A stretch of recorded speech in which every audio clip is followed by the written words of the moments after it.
The family dinner where I became the punchline. Hi, I'm Nora Quinn, and at our last family dinner, they called me the renter. Laughed about my tiny apartment. Mocked my life. What they didn't know. I own the building they think I live in. Have you ever been underestimated by people who didn't know your truth? Drop a like in the comments if you've ever been doubted, and prove them wrong without saying a word. What they didn't realize was this dinner wasn't just a gathering. It was the start of their unraveling. Yellow Circle Part 1, The $1 Billion Secret. They thought I was broke. In reality, I owned half the zip code. Let me take you back to that night. The chandelier glowed. Crystal glasses clinked. A vintage jazz record played softly in the background. We were gathered in the Ashcroft estate, my family's pride and joy, a mansion built on old money, louder opinions, and a deep fear of humility. Cousin Preston was bragging about his new ranch in Jackson Hole, right next to the guy who owns half of Silicon Valley, he announced, like he was name-dropping destiny itself. Then Cassandra, always with a flair for drama, chimed in with her latest conquest, a vineyard in Tuscany, complete with private Mediterranean access. She said it like it was casual. Like it didn't cost more than most people's lifetime earnings. I just sat there. Quiet. Watching. Smiling softly into my glass of iced tea. And that's when the turn came, like it always does. Aunt Evelyn cocked her head. Nora, you've been awfully quiet. Preston leaned in, though concern painted across his face. We were just wondering, what's your living situation these days? And there it was. The bait. I could feel the energy shift. Cassandra's eyes sparkled like she couldn't wait to pounce. Still renting? She asked, feigning surprise. You're in that place on Alder Street, right? The one with the metal railings and the tiny balconies. Preston added, didn't know people our age still rented. I nearly laughed. Because that tiny place on Alder Street. It wasn't just where I lived. It was where I started. It was the foundation. And now, it was mine. 6 months before this dinner, I acquired the entire Alder Street block, every duplex, every storefront, every parcel of land, including Ashcroft Plaza itself. All under the umbrella of West Bay Holdings, a firm I built in silence, without anyone in the family knowing. To them, I was a struggling tenant. To me, they were a few weeks away from receiving lease renewal signed by me. But I didn't flinch. I didn't correct them. I liked the space, I said simply. That's the thing about being underestimated, it gives you room to move without anyone watching. And I moved fast. Audience, let me ask you something. Have you ever had a secret so big, so deeply satisfying, that you almost felt sorry for the people who dismissed you? Drop a fire in the comments if you've ever been underestimated, and quietly proved them wrong. Because here's the truth. They thought I showed apartments. But I was building empires. They thought I couldn't afford a mortgage. I was collecting rents on properties they didn't even know had changed hands. And the best part? They were sitting in a property, Ashcroft Plaza, that I'd quietly added to my portfolio. As I looked around that table, surrounded by people who'd never once asked me what I was building, I felt something unexpected, peace. Because the time for talking was almost over. The time for showing was just beginning. The very next morning, the Ashcroft Plaza board would meet to discuss a new investor they'd never seen, the one who'd recently gained majority control. They didn't know that person was me. Direct hits, so stick around. Because in part 2, they walk into that boardroom thinking they're about to solve a mystery. They just don't know that mystery is their so-called failure niece, sitting at the head of the table.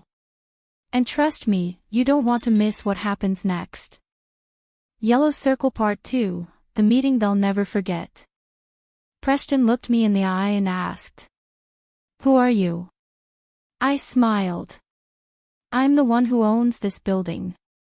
Let me rewind to that morning, the one they'll never forget. The sky over downtown Portland was still soft with dawn when I stepped into my real office. A quiet hum filled the penthouse suite as my assistant, Isla, placed a cappuccino on my desk and whispered, "They're already downstairs." The Ashcroft board. Early, and nervous. I straightened the lapels on my navy suit. Not flashy. But sharp. Precise. Intentional. The kind of outfit Aunt Evelyn used to beg me to wear, not to a boardroom, but to attract a better suitor. Funny how that worked out. Downstairs, in the Ashcroft Plaza boardroom, yes, my boardroom now, they were gathered.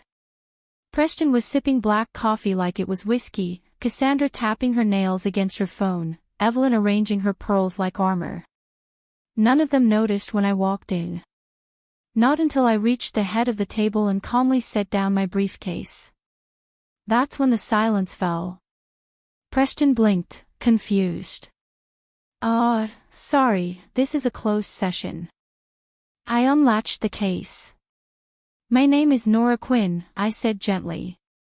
CEO and founder of West Bay Holdings. Eyes widened. And as of 6 months ago, majority stakeholder in Ashcroft Plaza. They froze. I began distributing folders, one by one.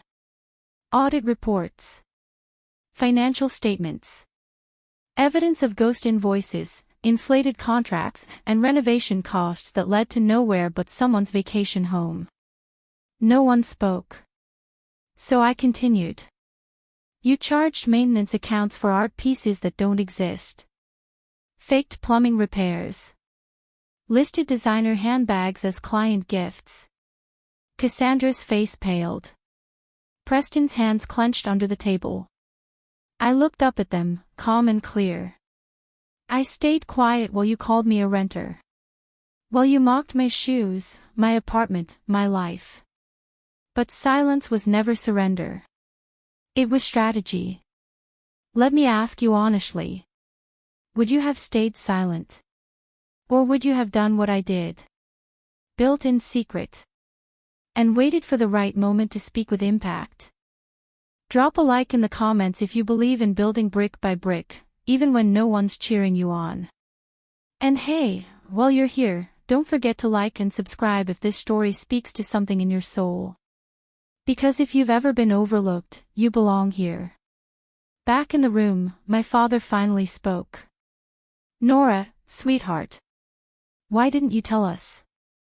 I looked at him, not cruelly, but truthfully. Because you never asked. And then, the best moment of all. Preston leaned back in his chair, trying to hold on to control. So what, you're just gonna embarrass us? Tear us down? I closed the final folder and looked straight at him. No. I'm here to clean it up. Because the Ashcroft name used to mean something. And if they weren't going to protect it, I would. They used my last name like a weapon. Now. They were about to watch me reclaim it, page by page, line by line. Starting with the one thing they thought I didn't have. Proof. Stick with me, because in part 3, I lay everything on the table. And trust me, it only gets better from here. Yellow Circle Part 3, Legacy isn't just inheritance, it's integrity. They treated our family name like an ATM. I treated it like a blueprint. By the time I finished laying out the final audit folders, you could feel it. The unraveling. Silence had spread through the Ashcroft Plaza boardroom like fog. Thick. Heavy. Charged. I stood at the head of the table, the same table they used to sit me far from, like I didn't belong. And now, I wasn't just seated at it. I owned it. But let me make something very clear. I wasn't there to humiliate anyone. I wasn't there for revenge. I was there for something bigger. To rebuild what they broke. Because the Hale name, my name, used to stand for something. Before the offshore accounts. Before the creative accounting. Before the pearl-draped deception. I wanted to take it back. One breath. One truth. One signature at a time. Ashcroft Plaza, I said, tapping the report in front of me, was never meant to be a family piggy bank. My voice was calm. My hand steady. I turned page after page. $2.3 million labeled as landscaping, used to fund Preston's ranch. $400,000 marked for structural repairs, spent on Cassandra's gallery launch. And over a dozen invoices from Evelyn's interior design firm, all billed triple, all fake. Their eyes darted from paper to screen, searching for loopholes, lifelines, lies. But there were none left. You have two options, I said, meeting their eyes. Work with me to clean this up, to restore what was lost. Or step down. Today. And here's the beautiful part. I didn't raise my voice. I didn't throw tantrums. I didn't insult or accuse. I simply told the truth. Because legacy isn't noise. It's foundation. It's integrity in action, not just a last name on a gate. Loudspeaker now, I'd love to hear from you, the people who've followed this story so far. What does legacy mean to you? Is it just property and portfolios? Or is it the way we show up when no one's watching, the values we protect when no one applauds? Speech balloon, tell me in the comments. I read every one of them. And if this story makes you feel something, seen, heard, maybe even a little vindicated, go ahead and tap that like button. Subscribe to NA Family Story for more tales like this, because your voice matters here. Back in the room, my father finally broke the silence. But Nora, we're family. I nodded slowly. Yes. And that's exactly why I'm doing this. Because family shouldn't mean protection from consequences. It should mean protection of principle. And if I had to be the one to draw the line, I was ready. Direct hit, and here's where it gets interesting. Because later that night, a press release would go out. The mystery buyer behind Ashcroft Plaza, unmasked. The headlines would buzz with my name. And the family that called me the renter would finally see the truth. But the moment that truly changed everything didn't happen in the boardroom. It happened in a much quieter place. Package in my tiny apartment. With one unexpected visitor. And a box of lemon squares. Stick around for part 4, because sometimes the most powerful conversations don't happen under chandeliers. They happen under dim kitchen lights, with people who finally show up. Yellow Circle Part 4, the holiday party that changed everything. My mother showed up to my courtyard party, in jeans. I don't know what surprised me more, that she came. Or that she came without pearls, heels, or expectations. It was the first annual Alder Street holiday party, a simple gathering. String lights, homemade cookies, jazz looping from an old speaker. No gala. No speeches. Just neighbors. Families. People who had lived there long before West Bay Holdings ever existed, and who would still be there long after the press moved on. I had sent out invites weeks ago, not expecting my family to attend. Especially not her. But there she was, standing at the gate with a foil-covered tray and the faintest hint of nerves in her eyes. "Hi," she said, holding up the tray. "Cinnamon rolls. From scratch." I blinked. "My God," I laughed, stepping aside. "Are you okay?" She smiled. "A real one." I figured, if I'm coming to see what you built, I might as well bring something. She didn't glide through the courtyard like she was better than it. She moved slowly, with wide eyes, pausing to notice things, the mosaic mural painted by the kids last summer, the refurbished garden beds, the old woman knitting by the fountain. You kept everything, she whispered. Everything worth keeping, I said. We found a spot near the cocoa station. She glanced around, soaking it in, the quiet magic of a space built on dignity and not display. I thought you were just stubborn, she finally said. Living small out of pride. I didn't know you were protecting something. I nodded. Not everything that looks small is. She turned to me then. And I swear, for the first time in my adult life, she didn't look through me. She looked at me. Loudspeaker to you watching right now. Have you ever had that moment? When someone who never saw your worth, finally does. Or, let's go deeper. Have you ever forgiven someone who never even asked? Tell me in the comments. Let's hold space for each other here. Your stories matter. She picked up a photo from the table. Me, age 23. Smiling at my real estate license ceremony. I never asked why you chose this path, she said quietly. I shrugged. Because I wanted to build something real. Not just inherit it. Not just wear the name. She took a deep breath. Would you teach me? That's when something shifted. Not in her. In me. Because forgiveness doesn't have to be grand or loud. It doesn't need a speech or a spotlight. Sometimes. It's a simple question, softly asked. And a willingness to start again. I looked at her, and instead of remembering every way she'd failed me, I saw someone willing to grow. So I nodded. Come back next week, I said. You can help me with the new tenant interviews.